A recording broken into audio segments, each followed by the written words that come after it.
예수님이 지상생활을 한 직선상에 그려놓는다면 그 출발점에는 마구간에 누이신 아기 예수님의 모습이, 그리고 선끝에는 십자가에 달리신 예수님의 모습이 그려질 것입니다. 세상에는 수많은 사람들이 태어나지만 어느 누구도 죽기 위하여 이 세상에 온 사람은 아무도 없습니다. 다 살려고 오는 거죠. 하지만 역사상 오직 딱 한 분, 예수님만은 아예 태어나실 때부터 죽기로 작정하고 오신 분이셨습니다.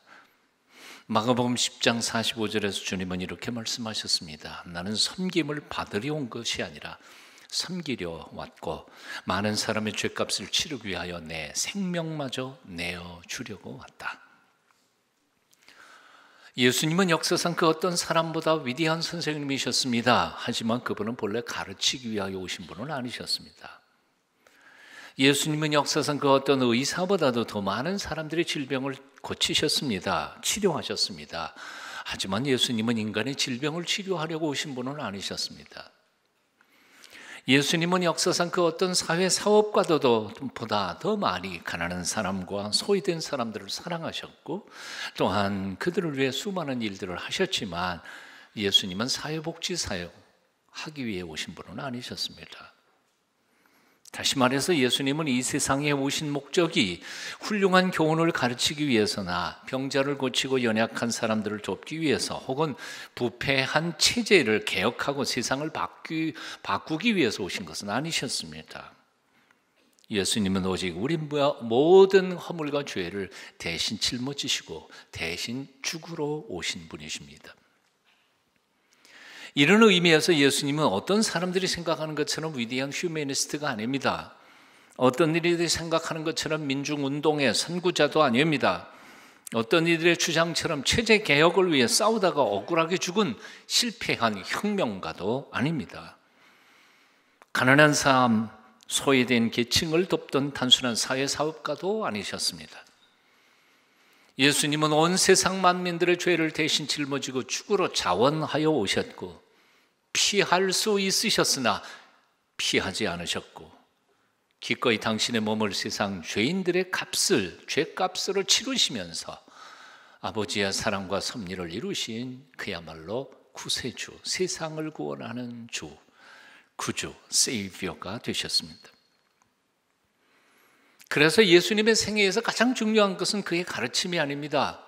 그의 섬김이나 봉사도 아닙니다. 그분의 십자가입니다. 십자가를 모르고서는 예수님이 가르치셨던 그 모든 교훈들의 의미를 하나도 제대로 알 수 있는 사람은 없습니다. 십자가를 바로 깨닫지 않고서는 그분이 베푸신 긍휼과 사랑과 섬김의 온전한 의미도 우리는 모를 것입니다. 이런 이유 때문에 초대교회의 사도들은 예수님의 산상수훈을 설교하지 않으셨습니다. 예수님께서 행하신 기적의 한 가지 이야기도 그들의 설교 속에서는 발견할 수가 없습니다. 그분이 소외되었던 사람들을 도우셨던 선행과 그리고 봉사에 대하여도 초대교회 사도들의 글 속에서는 읽을 수가 없습니다. 오직 예수 그리스도의 십자가의 죽으심과 부활만이 그들의 설교의 가장 중요한 주제였습니다. 사도행전의 중요한 설교 4편이 등장합니다. 그 4편 중에 어느 하나도 예수님께서 생전에 가르치셨던 교훈의 한 줄도 인용한 게 없습니다. 그분이 행하셨던 기적 한 가지도 인용하지 않았습니다. 오직 십자가, 그분이 죽으신 십자가, 그리고 부활, 그것만을 설교하고 있습니다. 사도 베드로의 설교도 그렇고 스데반의 설교도 그렇고 사도 바울의 설교도 그렇습니다. 읽어보십시오. 기독교에는 그 어떤 종교보다 가르침과 도덕적 수준에 있어서 높은 가치를 요구하는 그런 신앙 체계입니다. 하지만 기독교에는 결코 윤리적 종교는 아닙니다. 가르침이나 윤리를 위해서 존재하는 종교가 아니라 그 말입니다. 기독교는 십자가의 종교입니다. 지혜와 교육이 목표가 아니라 십자가 그늘 아래에서 죄인들이 모두 다 살 소망을 얻는 신앙의 체계가 바로 기독교회라는 겁니다. 예수 그리스도의 보혈의 피로 허물과 죄를 씻음받는 믿음의 체계, 그리고 하나님의 영광스러운 세계를 바라보는 소망의 신앙이 바로 기독교회의 신앙입니다. 그럼에도 불구하고 이 십자가는 사람들에게 인기가 별로 없습니다. 아니, 사람들은 십자가를 싫어합니다. 2000년 전에도 그랬고 지난 2000년 동안도 그랬고 지금도 역시 마찬가지입니다. 왜냐하면 십자가는 죄인 중에 최악의 사악한 살인 강도들이나 죽던 사형틀이었기 때문에 그렇습니다. 지난 2000년 동안 많은 예술인들은 십자가를 노래했고 또한 십자가를 그림을 그렸고 조각작품도 남겼습니다. 그래서 미화시켰지만 실제로 십자가는 그렇게 아름다운 것이 아니었습니다. 사도 바울은 오늘 본문에서 그 십자가를 바라보는 세 종류의 사람이 있다고 소개하고 있습니다. 첫 번째는 유대인입니다. 유대인들은 역사적으로 기적을 바라는 종교인들이었습니다. 아니, 어쩌면 세상의 모든 종교는 다 유대인들처럼 기적을 바라는 사람들일지 모릅니다. 유대인들은 기적과 함께 살아왔던 민족, 그래서 기적을 행하는 능력 있는 지도자만을 원했던 사람들, 구약에 계시던 메시아도 그런 기적의 종으로 다가올 것이라고 기대했던 사람들이 유대인들이었습니다. 그런 그들에게 십자가는 너무 허약한 것이었습니다. 나무에 달린 자마다 저주받은 자라 어려서부터 그렇게 배운 그들에게는 십자가에 죽은 나사렛 예수, 하루만 청년, 그를 메시아로 받아들인다는 것은 용납할 수 없는 신성 모독이었습니다. 그래서 십자가는 유대인들에게 걸림돌이었습니다. 회개하기 전에 사울이라고 하는 청년이 예수 믿는 사람들을 핍박했던 이유도 바로 이 이유 때문이었습니다. 자, 그런가 하면 십자가를 바라보는 두 번째 부류의 사람들이 있습니다. 지혜를 추구하던 헬라인들이었습니다. 헬라인들은 인간의 지혜로 무장된 합리적 지성인들이었습니다. 초월자인 신이 죄악된 세상 인간들 속에 온다는 것 자체가 그들로서는 이해할 수 없는 이야기입니다. 게다가 전능하신 하나님이 자기가 만든 피조물들을 위해서 대신 죽는다니, 이건 무슨 해괴한 논리겠습니까? 더구나 한 사람이 모든 사람의 죄를 대신 짊어지시고 대신 죽을 수 있다는 논리는 더더욱 믿을 수 없는 논리였을 것입니다. 그래서 저 로마의 정치범으로 죽은 나사렛 청년 하나를 하나님의 아들이라 구주라고 믿는 신앙체계, 생각 자체가 그들의 귀에는 너무 어리석은 미련한 논리였을 것입니다. 그래서 그들에게는 십자가를 미련한 것이었습니다. 아니, 어쩌면 그 헬라 사람들은 오늘의 합리적 지성인들 대표하고 있는 인물이라고도 생각할 수 있습니다. 자, 그러나 세 번째 여기 부류의 사람들이 있습니다. 사도 바울은 구원을 얻는 사람들, 혹은 24절에 보니까 부르심을 입은 자들이라고 표현하고 있습니다. 그들은 유대인이든 헬라인이든 상관없습니다. 핏줄에 상관없고 지성, 비지성, 반지성에 상관이 없습니다. 그들은 상관없이 구원을 얻을 사람들에게는, 그리고 하나님의 부르심을 입은 사람들에게는 이 십자가는 더 이상 미련한 것도 거리끼는 것도 아니라 하나님의 능력, 파워가 된다는 것입니다. 기적을 보아야 능력이라고 믿는 유대인들이나 자신의 논리에 맞아야 이해할 수 있는 저 헬라인들과는 달리 하나님의 부르심을 받았고 그 은혜를 입은 그리스도인들에게는 십자가는 구원의 능력이 된다는 말입니다.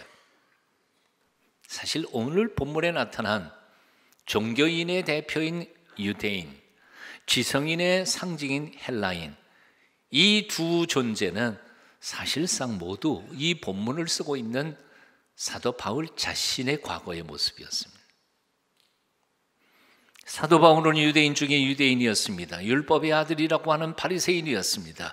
12지파 중에서도 가장 그 혈통을 자랑하던 베냐민 지파 사람이었습니다. 그래서 그는 십자가에 달려 죽은 예수를 전하는 예수쟁이들을 가장 싫어했습니다. 그들이 거룩하신 하나님을 신성모독하고 있다고 생각해서 그들을 앞장서서 핍박을 했던 것입니다. 그런가 하면 사도 바울은 유대인 중에 유대인이었을 뿐만 아니라 당시 최고의 대학 도시 중 3대 도시 중에 하나였던 다소라고 하는 철학의 고장에서 성장한 헬라의 대표적인 지성인이었습니다.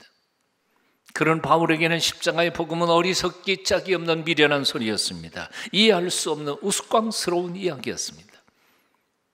그런데 이런 청년 사울이 다메섹으로 가는 도상에서 부활하신 예수 그리스도를 만난 것입니다.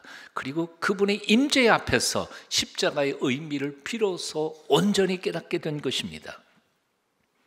이제는 헬라 철학의 논리가 아니라 유대 종교의 권위가 아니라 부활하여 자기 가운데 다가오시는 예수 그리스도의 실존 앞에서 그는 십자가의 고백, 신앙 고백을 놓을 수밖에 없었습니다. 사실 오늘 본문은 그래서 우리 모든 그리스도인들의 십자가에 대한 신앙 고백일 뿐만 아니라 1차적으로는 사도 바울 자신의 개인적인 신앙 감정이기도 한 것입니다. 그는 이렇게 고백합니다. 고린도전서 1장 18절 십자가의 도가 멸망하는 자들에게는 미련한 것이요 구원을 얻는 우리에게는 하나님의 능력이라. 유대인은 표적을 구하고 헬라인은 지혜를 찾으나 우리는 십자가에 못 박힌 그리스도를 전하니 유대인에게는 꺼리끼는 것이요 이방인에게는 미련한 것이로되 오직 부르심을 입은 자들에겐 유대인이나 헬라인이나. 한번 따라해 보실래요? 그리스도는 하나님의 능력이요 하나님의 지혜니라. 사도 바울은 오늘 본문에서만 이렇게 고백하고 있는 건 아닙니다. 그가 쓴 편지 곳곳에서 그는 이 신앙 고백을 계속해서 반복하고 있습니다. 심지어 그는 이런 고백까지 합니다. 고린도전서 2장 2절 내가 너희 중에서 예수 그리스도와 그의 십자가에 못 박힌 것 외에는 한번 따라해 보시죠. 아무것도 알지 아니하기로 작정하였습니다. 그가 머릿속에 지혜가 얼마나 많이 있겠어요. 유대의 율법에 대한 지혜, 가말리엘 문하생 밑에서 제대로 유대 율법을 배운 사람인데요.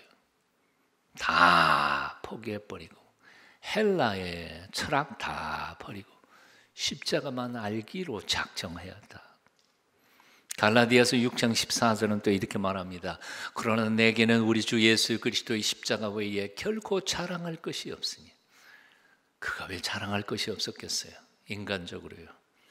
엄청나게 많았을 것인데도 이젠 자랑할 게 십자가밖에는 없다고 고백합니다. 그리고는 이렇게 고백합니다. 그리스도로 말미암아 세상이 나를 대하여 십자가에 못 박히고 내가 또한 세상에 대하여 그러하니라. 무슨 뜻이죠?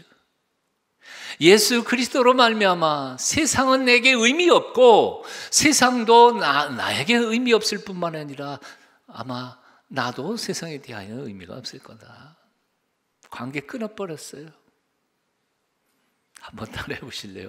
그리스도로 말미암아 세상이 나를 대하여 십자가에 못 박히고 내가 또한 세상을 대하여 그리하니라. 그렇습니다. 십자가는 우리들의 모든 허물과 죄를 씻는 놀라운 속죄의 능력입니다. 왜냐하면 십자가는 창조주 하나님의 피조물된 우리의 죄를 대신 짊어지시고 죽으신 자리이기 때문입니다. 아멘. 다시요. 이 사실 얼마나 중요한데 자꾸 잊어먹어요. 십자가는 우리의 과거와 현재와 미래의 모든 허물과 죄를 씻는 속죄의 능력입니다. 왜요? 하나님이 우리를 대신해서 우리의 죄와 허물을 그 자리에서 짊어지고 죽으셨기 때문입니다. 그리고 용서한다고 하나님이 선포하셨기 때문이죠.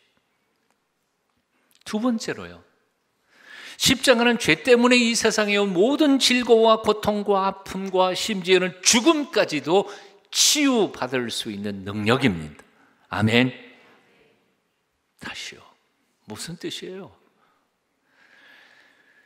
죄 때문에 죽음이 왔고, 죄 때문에 질고와 고통이 왔고, 죄 때문에 화평이 깨져버렸고, 죄 때문에 세상의 모든 추악한 것들이 생겼는데, 그 죄 문제가 해결됐으니까 이제는 그 죄 문제가 해결된 십자가는 우리의 모든 것의 해법이 되신다, 그 말입니다.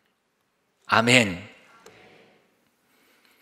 그래서 이사야 53장 5절은 이렇게 말씀합니다. 그가 찔림은 우리의 허물을 인하며 그가 상함은 우리의 죄악을 인함이라.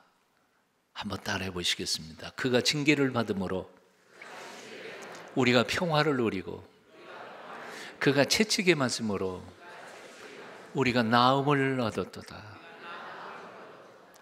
징계를 받음으로 우리가 평화를 누리고, 이것은 영적인 그리고 정신적인 안정을 이야기하는 것입니다. 채찍에 맞음으로 우리가 나음을 입었도다. 이것은 육체적인 치유를 말하는 것입니다. 베드로전서 2장 24절도 이렇게 말씀합니다. 친히 나무에 달려 그 몸으로 우리의 죄를 담당하셨으니 이는 우리로 죄에 대하여 죽고 의에 대하여 살게 하려 하심이라. 한번 따라해 보시죠. 저가 채찍에 맞음으로 너희는 나음을 얻었나니 영육 안에 아울러 죄의 결과로 오는 모든 비극과 질고와 그리고 고통을 나음을 얻게 됐다는 말이에요. 저 세 번째 십자가의 능력은 개인적 영적 축복을 넘어서서 세상을 화평케 하는 능력입니다.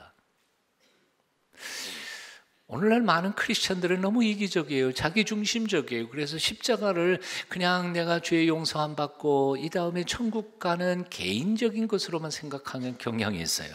아닙니다. 십자가는 내 개인적인 영적 축복을 넘어서서 세상을 화평케 하며 세상을 아름답게 만들어가는 하나님의 능력이고 사랑이라는 거죠. 왜 그렇습니까? 이유는 간단합니다. 십자가를 통해서 우리는 용서받을 수 없었던 우리가 용서받았습니다. 아멘. 그러니까 우리도 용서받을 수 없었던 내가 용서를 받았으니까 우리도 이제 용서할 수 없는 사람들을 십자가를 통해서 용서해야만 하는 사명이고, 또한 용서할 수 있다는 하나님의 파워라는 거죠. 아멘. 우리는 하나님의 사랑을 받을 수 없는 존재였습니다. 그런데 십자가를 통해서 하나님의 그 만극하신 사랑을 받게 됐습니다. 그러므로 이제는 그 십자가를 통해서 우리가 사랑할 수 없는 사람들을 사랑해야만 하는 사명과 사랑할 수 있는 능력을 십자가를 통해서 우리가 받게 되었다는 거죠. 그러니 십자가는 우리에게 영적으로 육적으로 주시는 축복만이 아니라 이제는 이 십자가는 우리가 세상을 향하여 나아가 섬기고 봉사하고 사랑하고 용서해야 할 하나님의 명령이 된 것이다, 그 말입니다. 결국 십자가는 한 사람의 개인적 영적 구원을 넘어서서 온 세상에 하나님의 진정한 참된 평화와 축복을 선물하시는 하나님의 축복의 통로가 된 것입니다. 성 프란시스가 자기 고향에 있을 때 하루는 자기 집 하인이 우물에서 물을 길어오는 모습을 지켜보고 있었습니다. 그런데 하인은 물을 기를 때마다 큰 물통에다가 물을 부어놓고는 항상 조그마한 나무 토막을 거기다 얹어놓고 그리고 띄워놓고는 그리고 물통을 짊어지고 오더라는 거지요. 프란시스가 하인에게 이렇게 물었습니다. 그 나무 조각은 왜 그 물통에다가 놓노? 그랬더니 그가 이렇게 말하더라는 거예요. 물을 기를 때에 나무 토막을 물통 안에 넣으면 이게 짊어지고 올 때 출렁출렁 하는데 그 물결, 작은 물결들이 그 나무 토막에 이렇게 부딪혀가지고 큰 물결이 안 생기고 그래서 흘러 넘치지 않습니다. 그렇게 말하더라는 거예요. 그걸 보는 순간 이 프란시스는 마음속에 영적 감동을 받고는 며칠 후에 자기 친구에게 이렇게 편지를 보냈습니다. 우리는 얼마나 자주 흔들리는 마음의 물통을 가지고 살아가고 있는가. 두려움으로 흔들리는 마음, 고통으로 심하게 요동치는 마음, 절망으로 부서지는 마음. 이것은 마치 심하게 흔들리고 출렁거리는 물통과 같은 건 아니겠나. 그러나 거기에 십자가라는 막대기를 던져보게 평안을 얻을 걸세. 아멘 좀 하세요. 거기에 십자가는 막대기를 던져보게. 십자가는 막대기를. 마음의 평안을 얻을 걸세. 마음의 평화를 선물하기 위해 죽으러 오신 주 예수 그리스도의 십자가를 여러분 가슴팍에 품으십시오. 세상 근심 염려 풍파가 여러분의 마음을 뒤흔들 때에도 십자가를 꼭 붙잡으십시오. 우리의 마지막 숨결을 몰아쉬는 그 순간까지 매 순간 십자가를 놓지 마십시오. 주께서 약속하지 않으셨습니까? 평안을 너희에게 끼치노니 곧 나의 평안을 너희에게 주노라. 내가 너희에게 주는 것은 세상이 주는 것과 같이 아니하니라. 너희는 마음의 근심도 말고 두려워하지도 말라. 매 순간 십자가를 우러러 바라볼 때 주께서 우리를 붙잡아 주실 것입니다. 레코딩의 역사가 시작된 이후로 1000만 장 이상 넘는 클래식 음반은 2개밖에 안 나왔다네요. 근데 그 2개에 같이 들어갔던 테너 가수가 바로 호세 카레라스라고 하는 사람이라고 하는데요. 그가 한창 이름을 떨치던 41살 때 그는 백혈병으로 쓰러졌습니다. 아직 세상을 하직하기에는 너무나 억울한 나이, 삶을 포기해가는 아까운 그 나이에 오페라 라보엠의 주인공을 맡아서 열정을 다해 연습하다가 연습장에서 쓰러져서 병원에 갔는데 바로 그 죽음의 선고를 받게 된 것이었습니다. 처절한 절망의 자리에서 그는 통곡하다가 드디어 십자가를 붙잡습니다. 그리고 그는 하나님 앞에 기도하기 시작합니다. 하나님, 저의 생명을 다시 한번 연장해 주신다면 저의 남은 평생은 오직 주를 위해 충성하겠습니다. 골수 이식 수술과 힘든 화학 치료를 받습니다. 죽을 것처럼 힘겹고 견디기 어려웠습니다. 머리카락은 다 빠지고 손톱 발톱도 다 떨어져 나갔습니다. 그러나 그는 마지막 순간까지도 십자가를 놓지 않고 찬송과 기도를 멈추지 않은 채 하나님 앞에 엎드려 기도했다고 합니다. 결국 그는 기적같이 새 생명을 얻고 다시 살아난 그 순간 새 생명까지도 받게 됩니다. 새 사명까지도 받게 됩니다. 새 사명을 발견하고 그는 자기 전 재산을 다 팔아서 바르셀로나의 호세 카렐라스 백혈병 재단을 설립하게 되고 그 이후에 공연 수익금 거의 대부분을 다 그 재단에 보냅니다. 그 후에 카렐라스는 이런 글을 썼습니다. 때로는 질병도 은혜가 될 때가 있습니다. 나는 백혈병과 싸움을 통하여 나 자신을 넘어서서 남을 바라보는 사람이 되었습니다. 이제 나는 단순히 노래만 부르는 것이 아니라 하나님을 증거하고 절망에 빠진 사람들에게 소망을 주는 인생을 살기를 원합니다. 솔직히 말해서 저를 포함하여 저나 여러분이나 우리 인간들은 다 이기적입니다. 자기중심적입니다. 그렇지 않은 사람이 예외가 없습니다. 말기암으로 죽어가는 한 환자의 신음소리를 곁에서 들으면서도 우리는 내 관절염, 무릎 통증이 더 아프게 느껴지는 게 우리 인간의 본성입니다. 먹을 것이 없어 굶어 죽고 난 사람들이 이 지구상에 오늘도 수도 없이 많으면서도 내가 몸이 조금만 불편해도 그거 불평하는 게 저와 여러분 아닙니까? 그런데 그토록 이기적이고 자기 중심적인 우리가 예수님의 십자가를 바라보는 순간 우리가 조금씩 달라져 가더라는 거예요. 아세요? 전능하신 하나님이 어떻게 피조물인 우리 인간들을, 죄인들을 대신해서 죽어갈 수 있단 말인가? 당신도 죽어가시면서도 어떻게 자신을 죽이는 자들을 위하여 아버지여 저들을 용서하소서, 다 몰라서 그렇습니다 기도하는 주님을 묵상하면 비로소 우리는 우리 자신을 넘어서서 남을 돌아볼 수 있는 마음의 여유를 십자가에서 발견하고 배우게 된다는 거예요. 그렇게 죽어가신 주님의 용서 앞에서 우리는 이 진정한 용서가 무엇인지, 그렇게 우리를 사랑하신 예수 그리스도의 십자가 사랑 앞에서 참된 사랑이 과연 어떤 사랑인지를 우리는 배우기 시작합니다. 도대체 신앙이 무엇인지, 삶은 무엇이고 죽음은 무엇인지를 바로 우리는 십자가에서 배우게 됩니다. 사랑하는 동순가족이 여러분, 이제 남은 사순절 기간 동안 십자가의 능력으로 여러분의 과거와 현재와 미래의 모든 허물과 죄를 다 씻김을 받고 온전히 죄책감과 죄의식에서부터 자유함을 얻는 축복의 계절로 보내실 수 있기를 축원합니다. 이런 영적인 축복뿐만 아니라 주께서 당하신 고난 받으신 고난을 통하여 십자가에서 베푸시는 영적 육적 치유의 능력이 여러분의 병든 마음과 몸도 치료해 주시기를 축원합니다. 단지 그렇게 개인적인 것에 끝나지 아니하고 남은 3주간 동안 4주간 동안 용서받을 수 없었던 나를 용서하신 주님을 묵상하면서 용서할 수 없는 사람들을 찾아가 용서할 수 있는 하나님의 사람들, 사랑받을 수 없었던 나를 사랑하신 예수 그리스도의 십자가의 사랑을 기억하면서 도저히 사랑할 수 없는 그 사람들을 나아가서 사랑할 수 있는 하나님의 성숙한 그리스도인들로 거듭나게 되시기를 축원합니다.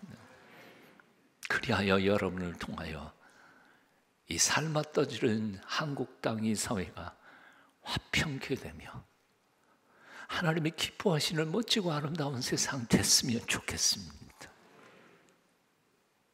기도하겠습니다. 날 위해 기꺼이 죽으신 우리 주님,